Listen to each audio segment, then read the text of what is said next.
Good evening, everybody. My name is Kate LoConti Alcocer. People will be joining as we continue. We've kind of left it open.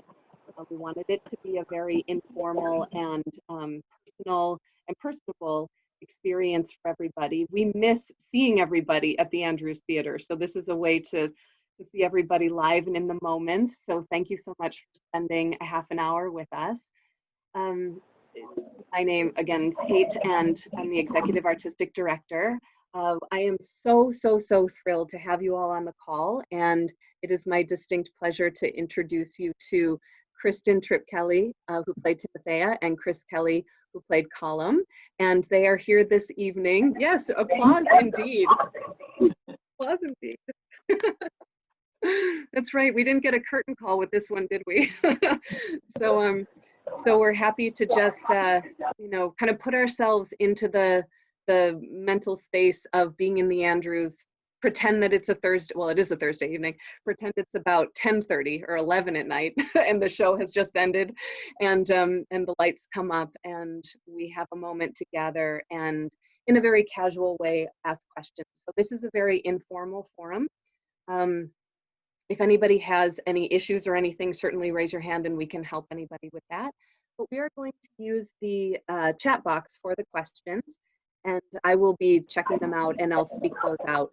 Is anybody on the phone? Cassie, do you see anybody who's called in? There's some folks who called in? Yeah, can't hear you, Cassie. Yes, I have a few people that are called in, but I think perfect. They're all muted, so thank you very much for that. Okay, thank you. So what we will do for the folks who are on the phone and might not be able to type into the chat box, for the first 10 or 15 minutes, we'll take the questions through the chat box, and then towards the end of the Q&A, we'll open it up to folks on the phone, and you can unmute your microphone and just ask questions to our stars. Okay, so let us kick it off here. So welcome, everybody. I'll just start off with a general question that we'll start things going, and I see a couple in the box already. So Chris and Kristen, thanks for joining us. Fabulous job in the film. And my question to you is, how different was it to perform in front of cameras rather than in front of a live audience? Kristen? I'm going to start? Okay. It is nice to see everybody. Thanks for coming out. There are some elements that are the same. I mean, I think about the basic principles of acting. Those are still the same. Trying to throw yourself into the imaginary circumstances and stay connected to your partner. Make sure what you're doing on stage is a response to your partners. But I guess the biggest difference for me was just dealing with the proximity of the cameras. I mean, being on stage requires intense focus, but this was definitely at another level, and we just had to fight harder to connect with each other, to kind of play past the cameras, because at times they were extremely close.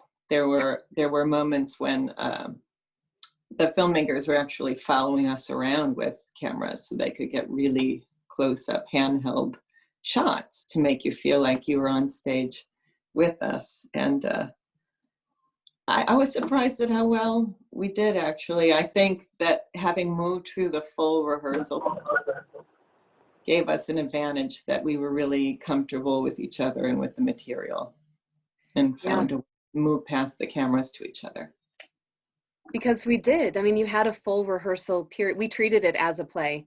We had the production meetings, had a full rehearsal process, the tech rehearsals as well, and then 4 days of shooting, which is crazy for that very, you know, full-length movie, that there was only 4 days of filming. But you felt like you had a very strong foundation on which to build during the filming. Chris, do you have anything to add to that? I mean, I would just echo what Kristen said. At first, I believe we did talk about how different the energy was going to be without having an audience, because we're used to feeding off the energy of an audience, and it can just feel sort of, you know, dead, for lack of a better word, when no one is watching you, or only a couple people are watching you that have seen it 100 times. But I suggested, and we both agreed, that, the cameras could sort of become our audience. But even at the Andrews Theater, we got used to the audience literally being on our laps. It was a really big adjustment. I think one thing that helped, I know my confidence in the scenes is that we would usually go through them at least once all the way through before we would start breaking them down. So you felt at least you had gone through it and you were sort of in it. I mean, in rehearsals, we're very used to doing things called a stop and start, where you just work on different pieces of a scene. So in some ways, shooting was kind of like that. What I found challenging is that if you have seen the piece, you know that as it goes on, it gets much more intense and emotional, especially towards the end of Act 2, and having to do some of those things multiple times over 2 hours or longer or whatever it was difficult when your sixth take of the scene is now the camera's going to be right up in front of your face, and hopefully you're not all cried out. Absolutely, which happens, going through the emotional scenes several times, you get to the point where you just don't want to, you might want to do it, but you just don't have it left in you. And Chris, for that, I assume you're referring to maybe the eulogy, that incredible 11-minute monologue. How many times did you film or shoot that? Well, I was really, I guess I was more thinking about our scene when I'm supposed to go to, when I've been out drinking, when I'm supposed to be ready to go to the reading. And I was thinking about that scene specifically. With the eulogy scene, we did it 3 times, and without stopping. Actually, never stopped during it. So it went on just like continuously for 11 minutes each time, and then I would like go tuck myself away in the west hallway, sequestered away from everyone, and wait and listen to relaxing music and meditations before we had to do it again.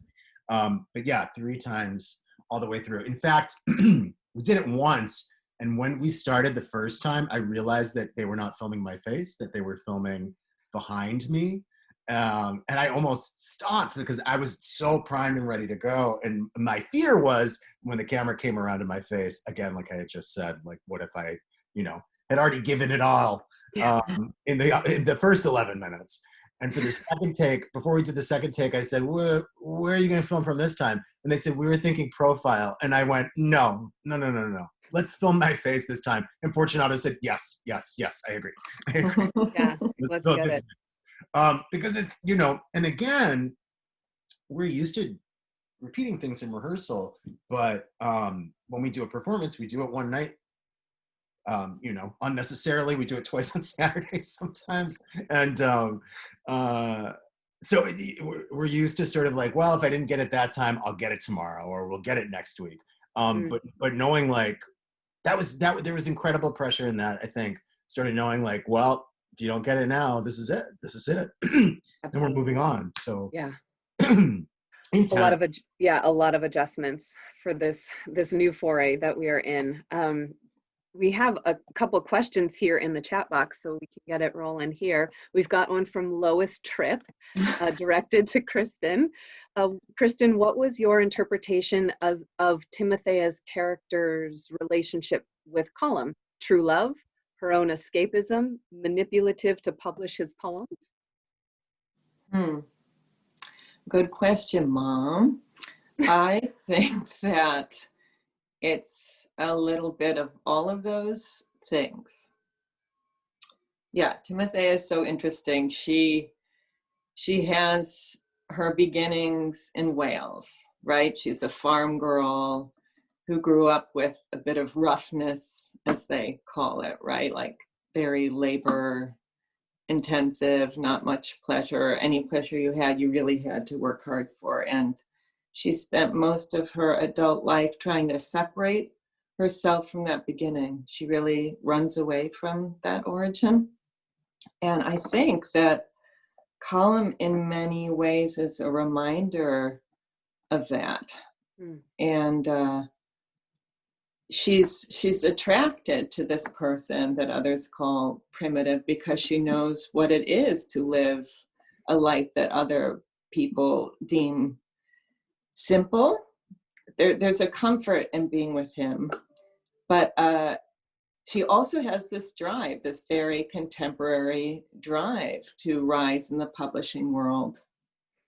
And I think with Colm, there's this feeling that she can have the best of both worlds. Finally, she can be true to that core of herself, but also live as a modern woman, you know, as a professional. So I believe in her true attraction to him.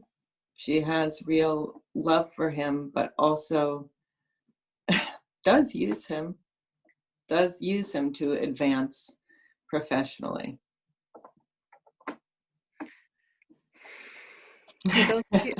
For those of you who've seen, I mean, if you have seen it, like, my heart just sank a little bit. Like, it's sad, you know, but it's also, this is her dream too, you know, and it's a way to move toward achieving that. It's so layered. Absolutely. It's a really great question, Mrs. Tripp. Thank you for asking. Yeah.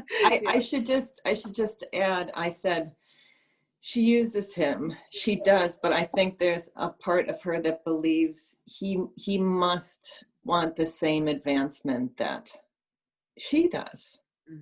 You know, I think she believes she's doing him a service. Yeah. As well. He can have that love of the sea and be a person of the world beyond the heads. It's great. It's great. Thank you. Thank you, Mrs. Tripp. We have another question here from Kathy Boone. This is another great question. I'm interested in hearing both actors talk about the technical adjustments they had to make due to filming, for example, voice projection. So we're used to, you know, theatrical ways of expressing ourselves, so different when we're talking about the filmic close-ups in this. Chris, did you have any like conscious adjustments that you made with maybe gestures, voice, or body language for the camera? Yeah, definitely. I think with gesture, body language, I think there are certainly periods in it where we were very conscious of we made choices, or Fortunato had asked us to whisper or speak very softly, which, you know, it was cool to be able to do that because the microphones could pick it up. I really think, though, Kristen, I don't know if you agree with me or not, that generally I felt like it's very difficult because we both performed there so many times to sort of get out of the habit of projecting your voice in there. And I feel like we were kind of maybe still talking like, you know, we were in a play. I don't know. It's hard. I can't obviously view it from the outside, but I think it's sort of a mixture of adjusting at certain times and then sort of doing what we always do. Yeah, I'm not sure that our projection level changed all that much. You know, I remember at times our sound guy saying, "Are you going to speak that loud?" And we said, "Yeah, that's how we do it." So they adjusted to our levels. But we were working very hard to make sure that our sound was grounded. That's something that was important to the director. He had a good sense of when we were pushing things or kind of skating over things emotionally and when we were really sitting in them. And he could hear that through our breath and in our vocal quality. It comes across I mean, the film, the microphones are so sensitive. You can hear the breathing and the sighing and the laughing, you know, and because there's no voices, because there's no people in the seats to absorb the sound, it did really have a really vibrant sound, even in the filming of it. Like it felt natural to me, but also slightly heightened in a really like beautiful way, because it's just the two of you in that small space, but without 200 people in there, it felt kind of large, you know. So I feel like it was, yeah, like a nice symbiosis of the two. Great. I got a question. And you have a question? Yeah. Yeah, I couldn't get the chat thing to work. Okay, So, that's okay.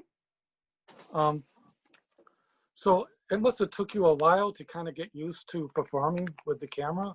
How long did it take you to get used to that without feeling that you're in, like a theater mode, but in a camera mode? It must be because they're so easy to project, Mm-hmm. kind of. So it must took you a while to kind of get used to that. Any day now. Yeah, I How many mean, day now? we didn't have any time to get used to it. We shot in 4 days, so we just had to dive in and go for it. How long were you at rehearsals? I mean, how long did it take you to put it together? Oh yeah, normal rehearsal period, about 5 weeks, including our tech week, but we only had 4 days with the cameras. With the camera. Oh, okay. So you had to get used to that pretty quick. Yeah. Okay. That's a really good question, though. And Yeah. for folks who don't know, Jamin, Kristen Kelley, Jamin, Kristen, Chris, and I all went to college together, and we haven't Yeah. seen Jamin in probably 20 years. So it's really good to Yeah. see you. Yeah. You don't Nice even to live see in you. Buffalo. It's great to see Well, the you. last time I saw you was during Jerry's funeral. Oh yeah. Yeah, yeah. I met you there. Yeah. So, but in terms of preparing, I mean, do you feel like throughout the first day you became more comfortable, like hour by hour? Or is there, of course, maybe some, apprehension at the beginning and just kind of like fell into it after a while, or were you kind of conscious of it the whole time filming? I gotta say that again, we did a lot of breath work and breathing with Fortunato, which I found specifically useful as far as what you're talking about goes. I probably since, I don't know, my late teens have had anxiety issues on and off, and the main thing that I found in my life that really helps me is meditation and diaphragmatic breathing. So I felt like we did so much of that in the process. I sort of like went into that mode, and when I go into that mode, I can't help but get more calm. And that was just embedded into those 5 weeks so intensely, at least for me, that that really helped a lot, especially that first day. I think I would have been much more nervous performing that 11-minute monologue for, an audience full of people than the cameras, honestly. Yeah. Now, would you be more nervous if you were performing like close to the audience and the audience is right there, like the theater in the round, that kind of thing? Yeah. Right. I don't know. Yeah, but I can tell you for sure. Because you see them right there, As I have aged, the stage fright does not go away. Sometimes it gets worse. So just being in front of these people you're very comfortable with, that have seen it a bunch of times, felt really freeing in a way. Mm-hmm. And Chris started shooting before I did. I mean, I think they were shooting for a few hours before I ever got on set or on stage. And I was very anxious in the dressing room, but it felt pretty familiar. It felt like the adrenaline you feel before an opening. And I think we're just trained to kind of breathe and let it go once you're on stage. And that's how I felt. I was worried that I wasn't going to be able to relax with the cameras there, but it just felt like walking onto stage. Just breathe and do it. And there's my partner, and Yeah. worked out. Nice. We have another great question from Ellen Horst. Hi, Ellen. Thank you for joining. Good to see you. And I'll read your question now. Having done some film, I wanted to ask about the filming process as far as continuity of story. Did you shoot scene to scene in order, or did you film and skip around at times due to set changes? Great question. Yeah. We shot in order.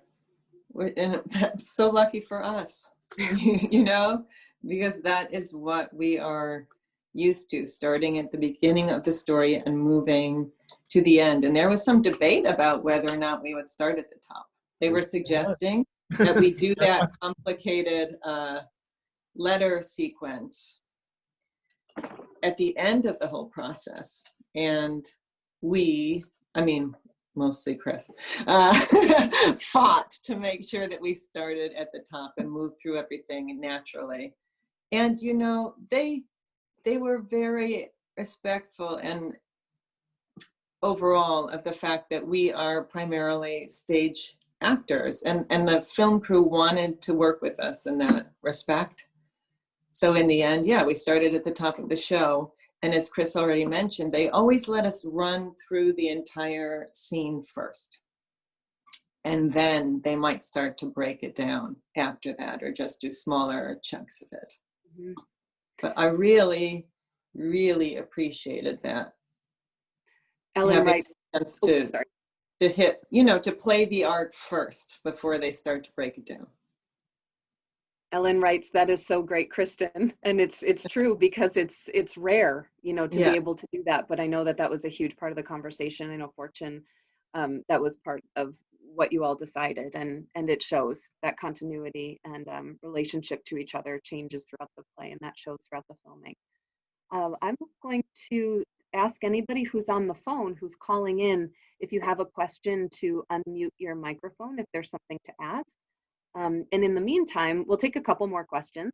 But in the meantime, Kristen, would you give us a little insight into some conversations you may have had with Fortunato regarding the infamous Calf and You're the Boy monologue? Like, for your moments, you know, to get to that place in filming, was Fortune kind of directing you during it, or did you feel like you had a lot of direction prior to it and just went with it? Just give us a little insight into filming those moments.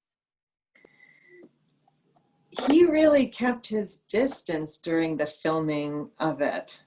And I'm grateful for that. I think he sensed that I really needed the space to stay in those circumstances, because we shot that monologue 4 times in a row in its entirety, and emotionally it's really high stakes, and I don't know that I could have taken on direction while I was being shot during that monologue. But I think he knew he could do that because we had worked through it with such specificity in rehearsal. We really worked through my backstory.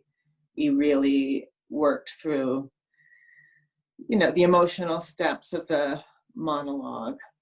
Mm-hmm. And you know, we even reached a certain point in, I guess I'll call them stage rehearsals, before the cameras came in, where he said, I'm just going to sit back now, because I think we agree on the shape of this, and it's just going to keep getting deeper and deeper the more you play it. So I really appreciated that level of trust from him. I agree. I can share with the group too that when we were working on, you know, we chose the play and then working on the casting of it, we decided that it was so important to move forward and have Chris and Kristen do it, because your relationship with one another has been ongoing for so long, and also your relationship with Fortunato was something that was so deep and so trusting.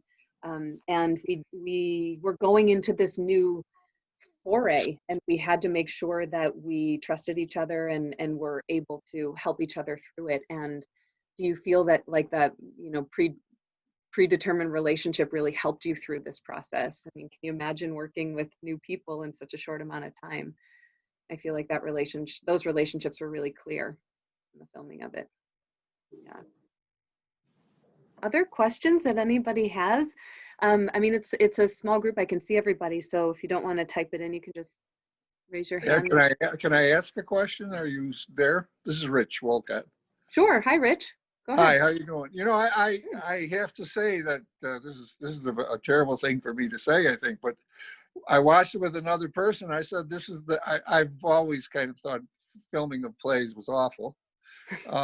And I thought the cinematography was spectacular. I can't imagine it. I don't know if you talked about this already or what, but I thought it was spectacular. There was so much that was done so well that made in fact, what I said was that the play, I can't imagine that it could have been any better than seeing it at the actual theater. I just thought it was wonderful. The acting, of course, was wonderful. But in terms of intimacy and the things you think about with theater, the filming went beyond that as far as I was concerned. The close-ups, the off focuses, everything about it. And I was disappointed. I always like to read the reviews. I don't know why. And the review in the paper was pretty banal. And I think what I would like to have seen is some comment about the cinematography. I'm thinking, and I'm pretty old, but the American Cinema Theater did movies of plays, Iceman Cometh and Butley and different things like that. And they were kind of, even a delicate balance, they were uniformly stagey and stilted. This was none of these things. And I think they should be complimented. I don't know what you do with cinematographers. They're kind of a snotty group anyhow, but I thought it was wonderful. Yeah, we appreciate that feedback so much, Rich. We found Pan American Film Division, and we were doing our research about film production companies in Buffalo, and Fortunato actually had a really long conversation / interview with Travis Carlson, who is the lead of Pan American, and it was like a match made in heaven right then. Their conversation about how they wanted to do it, that they wanted it to be a hybrid of a play and a film, that it really lived in that kind of like gray area between the two. They were really interested in creating a new medium, and we certainly wanted it to feel like we were at the Andrews. There were a couple times where we sat in production meetings and said, do we want to see the seats? Do we want to see the ramps? Do we want to see the lighting fixtures? And we kept saying, yeah, like let's remind people, let's immerse people in the space. But hand it to Pan American Film Division for really taking that and running with it. All of the still life shots, I'll call them, in between the scenes. My favorite is the hanging needle when, Chris, you're sewing your bag, like all of those, like setting the scene, because at the Andrews, everybody knows it so well. Like you can be sitting in that front row and you will be looking in between pieces of furniture, or you can see what's written on pieces of paper. And so we wanted to bring that to the film. And I agree with you, Rich, that Pan American with Fortune sat with Travis through all of the editing side by side with Greg Natali, our production manager, working on each frame, each shot to make it feel like it does. So it really has that like hand of care. I told Fortune that it feels like a Pezzimenti production. It has that same, I don't know, pathos that you have sitting in a Fortunato play and watching it. So yeah, I completely agree with you, and I appreciate that comment. Thank you. Thank you. Thank you.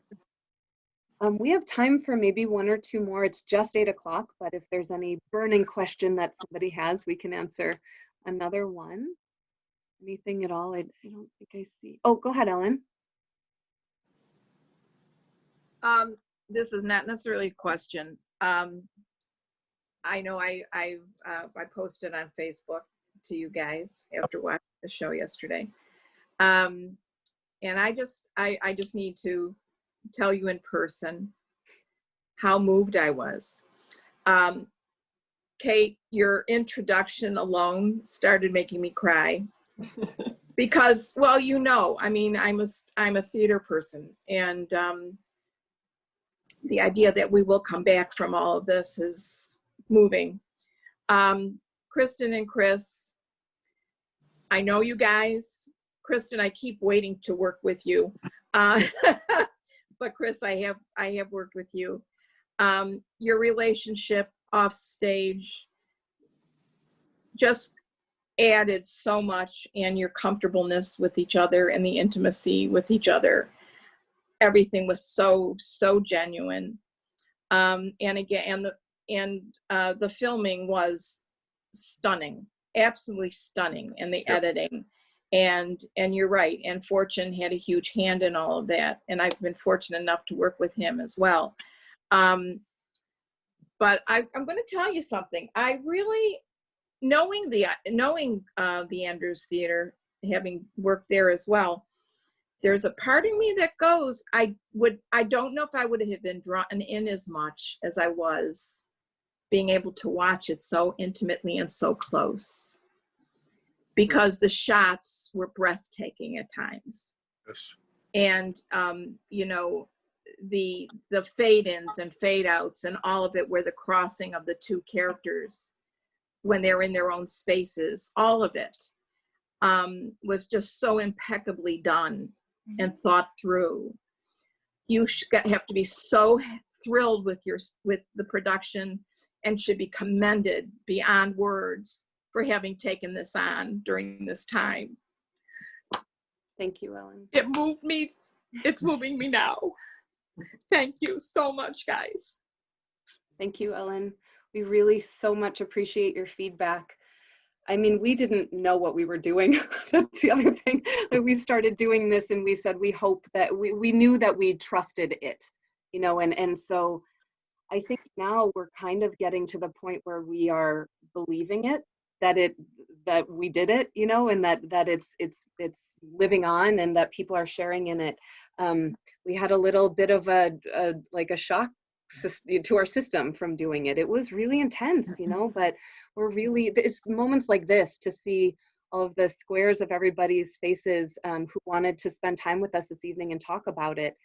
And so it means so much to us that people have enjoyed what we've put so much time and effort into it, because we certainly had an incredible time making it. When I first talked to Vincent about this, he and I would have many kind of heart-to-hearts on the phone, and I remember him saying to me, like, this is a once-in-a-lifetime experience. This will never happen again. We might do more digital productions, hopefully we will, but this is the first time it happens first.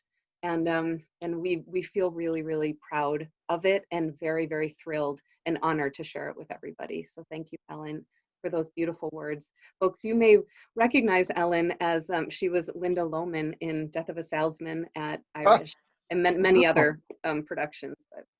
Could I ask one last question? I'm not very technologically sound, but can you get a copy of this, or does it just disappear in November? So here's the sad news, and I won't try to end on a dour note. We'll pick it up after this, but much like a live performance, any theater is only able to secure rights for a certain amount of time, and we have the rights for 3 weeks, and so we're able to stream it for 3 weeks. And so if anybody would like to see it again, you've got just until November 1st. So really encourage you to watch it again. There's also 2 other options. I don't know which one everyone saw, but we have 3 options in total. If you haven't seen the American Sign Language interpretation option, it's really interesting. The interpreters they're kind of like stacked like that on the right-hand side of the screen interpreting during it. It's really gorgeous to watch. So that might be something that's interesting, or maybe somebody's already seen it. So please support us. We also have 3 more talkbacks. This Sunday, we have dramaturg Katie Mallinson at 2 p.m. A week from today, we have director Fortunato Pezzimenti, and also along with Travis Carlson of Pan American. So if you're interested in kind of like the film angle or their symbiotic relationship, definitely tune in then. And then on Sunday the 1st, we have Vivian Del Bello, our costume designer, Susan Drozd, who did hair and makeup, and Roy Walker, who did props. So that'll be an interesting one to delve into the design of it. So, Damon, another question or comment? Now, did you guys have to put on makeup to do the show, even though it's on camera or you're close to the audience? Do you have to put on makeup, or do you have to put on a lot of makeup? Is my question for both of you guys. Yeah, I don't think any more than, I mean, I probably maybe put on more makeup than I would usually put on, maybe to do a show, but similar, like lots of powder. But if you're close to the camera, you know, Right. If you're close to the camera, is that required that you have to put on makeup to do the show? Well, you know, now that I've seen my face that close up, I perhaps might have put on a little more. But I don't know. Maybe got a little Botox here, but yes, we definitely put on some makeup. Yeah, could have. Oh, you still had to put on makeup to do it. Yes, sir. Okay. Yes, sir. All the tricks of camera work. So we'll certainly delve into that more, definitely during the Fortunato and Travis talk back. So join us again. They're all free and open to the public, so please spread the word. And And I hope everyone's enjoying C Marks. If you haven't seen it, head over to our website to purchase tickets. And thanks for all of your support of Irish Classical and throughout these months. We really appreciate it. Thank you, everybody. Great to see you all. Hope to see you again. Be well and be safe. Thanks, everybody. Thank Yeah, you. congratulations, Thank you. guys. Thank you. Congratulations. Thank you. Thank you. Good night.